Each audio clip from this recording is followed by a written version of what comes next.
99 German aircraft are crossing the North Sea right now. They've been flying for 2 hours. They believe, because their intelligence has told them, that northeast England is completely undefended. Every British fighter has been pulled south. The skies ahead are empty. They're wrong. And the reason they're wrong is a woman sitting in a wooden hut on a cliff top in Yorkshire, watching a green line sweep across a glass tube. She just picked up the phone. In 7 minutes, 7 RAF squadrons will be airborne and climbing. In 33 minutes, those 99 aircraft will fly into a wall of Spitfires and Hurricanes that were waiting for them at altitude. 16 German planes will be destroyed, 0 British fighters will be lost, and an entire German air fleet will never attempt a daylight raid on Britain again. But here's what nobody talks about. This system, the thing that made all of this possible, almost didn't survive.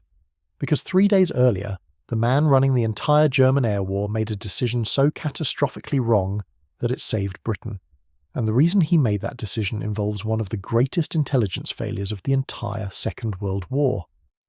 That story starts not in 1940. It starts with a physicist, a van, and a borrowed BBC radio signal in a field in 1935. If you value history told this way, with names, numbers and proof, subscribe now. It keeps this work alive. February 1935. Robert Alexander Watson Watt was 42 years old, running a small radio research station in Slough, when he wrote a 9-page memo to the Air Ministry with a dry, bureaucratic title, Detection and Location of Aircraft by Radio Methods. 9 pages. That's all it was.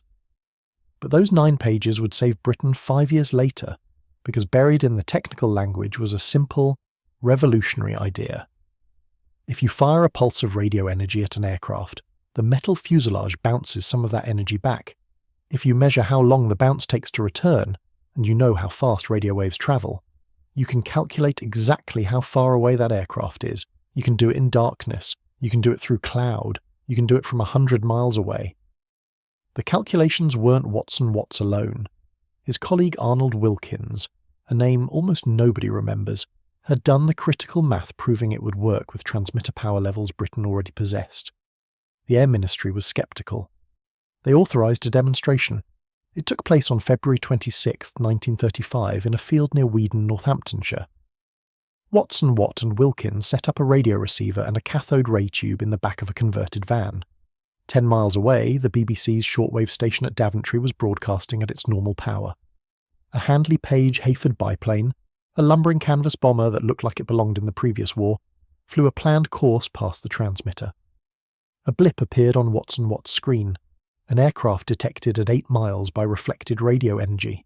The Air Ministry authorised full development that same afternoon. Now, 8 miles doesn't sound impressive. But what Watson Watt had just proved wasn't about range, it was about principle. If you could detect an aircraft at 8 miles with a borrowed BBC signal, what could you do with dedicated transmitters, purpose-built antennas, and 5 years of development? The answer would arrive on August 15, 1940. But between that field demonstration and that day in August, something far harder than building radar had to be solved. Something that wasn't an engineering problem at all. How do you take a blip on a screen, raw, ambiguous, one data point among dozens, and turn it into a Spitfire pilot at exactly the right altitude, on exactly the right heading, at exactly the right moment? That problem would take 5 years, and the solution would be invisible. By September 1935, an experimental station was operating on the Suffolk coast. By early 1936, Watson Watt's team had relocated to Bawdsey Manor, a Victorian country house requisitioned by the Air Ministry and turned into Fighter Command's dedicated radar laboratory. The technology evolved fast. By July 1940, 21 chain home stations stretched from the Orkney Islands to the Isle of Wight, 800 miles of British coastline under electronic surveillance.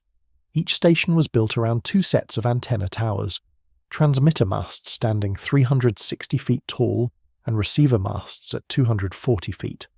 Massive, unmistakable, visible from ships at sea, from aircraft at any altitude. The Luftwaffe had photographed every single one during reconnaissance flights in 1938 and 1939. German analysts studied those photographs carefully. They substantially underestimated what they were looking at.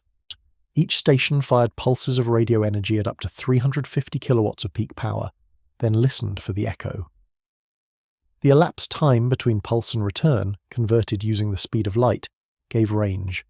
The bearing came from measuring which direction the strongest return arrived from across the receiver array. Against a large formation at high altitude, Chain Home could detect aircraft reliably at 100 miles or more. That meant 25 to 30 minutes of warning before raiders reached the coast.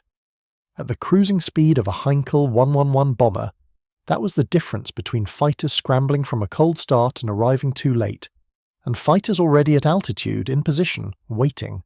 But here's what the technology couldn't do, and this limitation is critical to understanding everything that happened next. Chain Home couldn't calculate altitude precisely from the radar return alone. Operators had to manually estimate height using trigonometry, and a device called a goniometer. Experienced operators got within about 2,000 feet of the real altitude. Inexperienced operators, under the pressure of multiple simultaneous raids, produced larger errors. The system accepted this as a known trade-off. An imprecise altitude estimate delivered in 4 minutes was infinitely more valuable than a precise one delivered in 30. And Chain Home was essentially blind once aircraft crossed the coastline. The system was optimized for sea approaches. Over land, ground clutter overwhelmed the displays. Once German formations crossed the beach, radar lost them. So who tracked them inland? 30,000 volunteers, the Observer Corps, farmers, retired school teachers, local council workers, standing on open platforms across England with binoculars and bearing instruments, reporting aircraft type, direction and altitude by telephone. Their accuracy in daylight was adequate. At night, it was poor. Against fast low-level aircraft, it was inconsistent. But without them, every raid track would have vanished the moment it crossed the coast. Every controller directing fighters from that point would have been guessing. The Observer Corps didn't receive the prefix Royal from King George VI until April 1941. 8 months after the battle, they'd been indispensable in winning.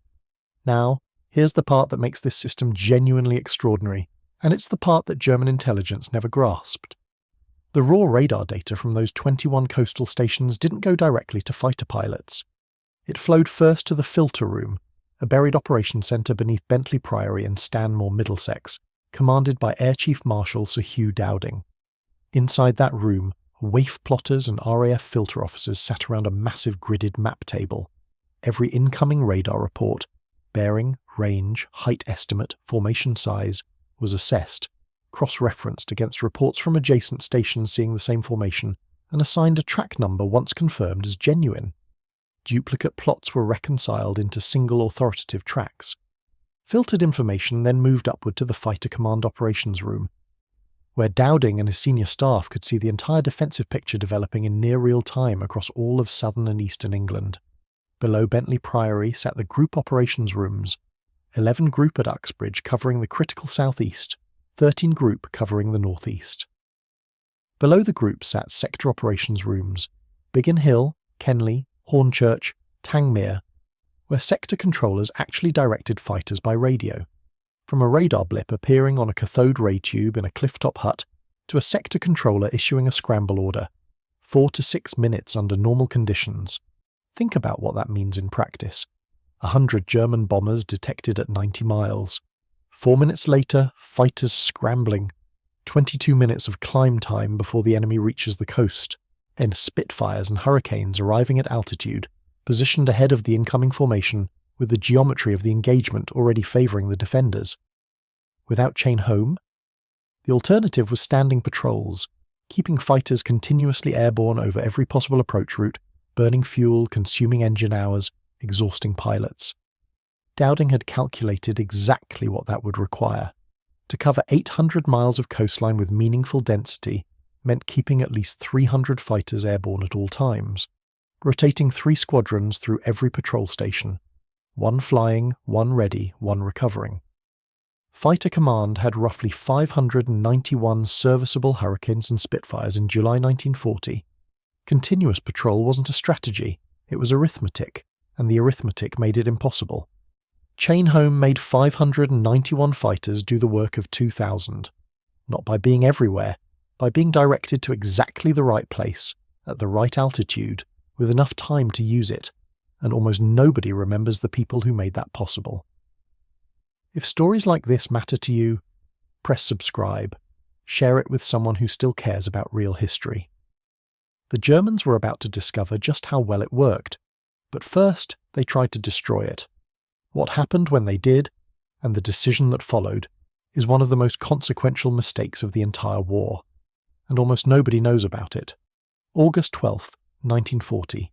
One day before the official launch of Adlerangriff, Eagle Attack, the Luftwaffe's main air assault against Britain, a Erprobungsgruppe 210, a precision attack specialist unit flying modified fighters rigged as bombers, struck 5 chain-home stations along the south coast: Rye, Pevensey, Dover, Dunkirk, Ventnor. 4 of the 5 absorbed the damage and returned to operation within hours. The 5th, Ventnor on the Isle of Wight, took a heavier blow. The transmitting equipment at ground level was destroyed. The station went silent. Its 360-foot mast still stood. The bombs hadn't brought them down, but nothing was broadcasting. What happened in the minutes after Ventnor went dark is one of the most operationally brilliant, and least known, decisions of the entire campaign. British signals personnel moved a mobile reserve transmitter into position roughly 12 miles from Ventnor and began broadcasting on frequencies and power levels that mimicked a functioning chain-home station. Luftwaffe signals intelligence was actively monitoring British radar emissions along the coast. Their equipment detected the transmission. Their analysts concluded Ventnor was still operational. The attack had appeared to fail. What German intelligence didn't know was that they were listening to a decoy broadcasting from a van in a field 12 miles away. Ventnor remained offline for 3 days. Sector controllers quietly redistributed coverage between adjacent stations. The gap was partially compensated, and it remained completely invisible to German planners. Now, the lesson this should have delivered to the Luftwaffe was devastating.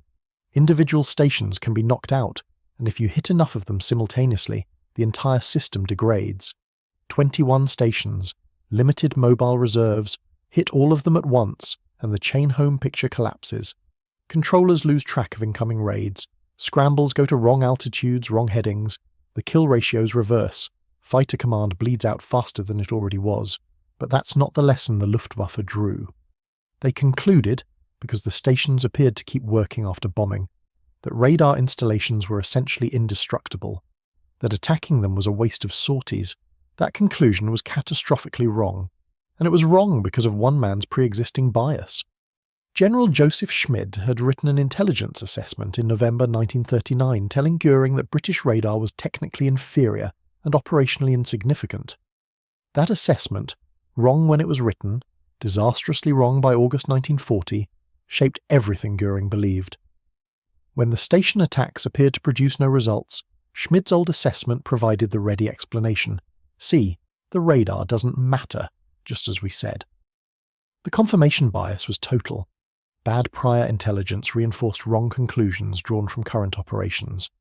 And at his estate in Prussia, in mid-August 1940, Reichsmarschall Hermann Göring instructed his commanders to stop wasting sorties on radar stations, concentrate on destroying RAF airfields instead. No documented account indicates that anyone in the room argued with him. He had just made the decision that saved Chain Home, and 3 days later that decision would destroy an entire air fleet over northeast England. 3 days after Göring called off the radar attacks, Luftflotte 5 launched from Norway, 65 Heinkel 111 bombers, 34 Messerschmitt Bf 110 twin-engine fighters as escorts, 99 aircraft crossing more than 350 miles of open North Sea toward northeast England. Their intelligence told them 13 Group had been stripped of fighters to reinforce the battered south. The northern skies were empty. Danby Beacon was operating, Stennegot was operating, Otterkops Moss was operating. Every station Göring had decided wasn't worth attacking was functioning perfectly.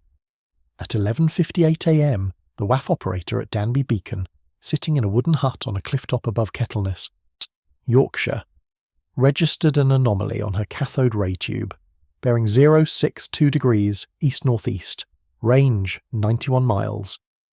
The signal amplitude was too large for a single aircraft. She cross-referenced against the adjacent stations, confirmed. She picked up the telephone and reported to the filter room at Bentley Priory, 250 miles south. 7 minutes later, 7 RAF squadrons were airborne and climbing. The pilots of KG-26 and ZG-76 had no idea they'd been tracked since clearing the Norwegian coast. They didn't know that 13 Group hadn't been stripped of aircraft, and they didn't know that the Bf-110 escorts flying alongside them, aircraft with a maximum range of roughly 565 miles, had already burned most of that range crossing the North Sea. By the time RAF fighters appeared, those escorts had almost nothing left in their tanks for combat manoeuvring. What happened next wasn't a battle, it was arithmetic arriving. 16 German aircraft destroyed over northeast England that afternoon. 0 RAF fighters lost in the engagement, a loss rate of 16.2% for the attacking force in a single mission. At that rate, sustained across 6 operations, Luftwaffe 5 would cease to exist. German air planners understood attrition mathematics. Luftwaffe 5 stood down from daylight operations against Britain that afternoon. They never came back. 91 miles of detection range, 7 minutes from radar contact to squadron scrambling, 26 minutes of positioning time. That's what the system delivered. That's what Göring had decided wasn't worth destroying. But here's the truth that complicates the heroic narrative, and it's a truth that matters. Chain Home was saving Fighter Command from being overwhelmed. It was not saving Fighter Command from bleeding. Between August 24th and September 6th, 1940, 14 days, Fighter Command lost 103 pilots killed and 128 seriously wounded. That's 231 trained operational pilots removed from the fight in 2 weeks. Fighter Command's total pilot strength stood at roughly 1,400. In 14 days, they lost 1 in 6, and the replacements arriving from training units were nothing like the men they were replacing. A Spitfire pilot commissioned in September 1939 typically accumulated 155 hours of flight time before his first operational posting. By September 1940, the compressed training pipeline was producing pilots with fewer than 20 hours on type. The survivability gap between those two groups wasn't theoretical. It was visible in the casualty lists every morning. Chain Home couldn't fix this. What it did was prevent the rate from being catastrophically worse. Every directed intercept, every scramble that put fighters at altitude ahead of an incoming raid was an engagement where geometry favoured the defenders. Every engagement that would have occurred without Chain Home, a panicked scramble against an undetected raid, fighters caught climbing, wrong altitude, wrong heading, was an engagement where geometry favoured the attackers. The attrition was unsustainable, and it was going to break Fighter Command. What saved them wasn't a British invention, it was a German mistake. On September 7th, 1940, the Luftwaffe shifted its primary target from RAF airfields to London. Hitler had ordered retaliation after Bomber Command hit Berlin on the night of August 25th. The switch to London gave Fighter Command's shattered airfields, disrupted communications, and exhausted training pipeline exactly the breathing room that a sustained airfield campaign was in the process of eliminating. Germany's own response to a British bombing raid saved the British air defence system from the consequences of German airfield attacks. Not British technology, German strategy. The arithmetic is unambiguous, and the irony is absolute. Between July 10th and October 31st, 1940, the RAF lost 1,023 aircraft. The Luftwaffe lost approximately 1,887. 544 RAF aircrew were killed. Luftwaffe losses in personnel were substantially higher, though exact numbers remain complicated by incomplete German records. On September 17th, Hitler postponed Operation Sea Lion, the planned invasion of Britain, indefinitely. The prerequisite had been air superiority over southern England sufficient to suppress the Royal Navy during a seaborne crossing. That prerequisite was never achieved. The Luftwaffe had not destroyed Fighter Command. It had not neutralised the radar network. It had not created the conditions Sea Lion required. After the war, General Feldmarschall Albert Kesselring, who'd commanded Luftflotte 2 throughout the battle, told interrogators that German intelligence had consistently underestimated the speed and coordination of British interception.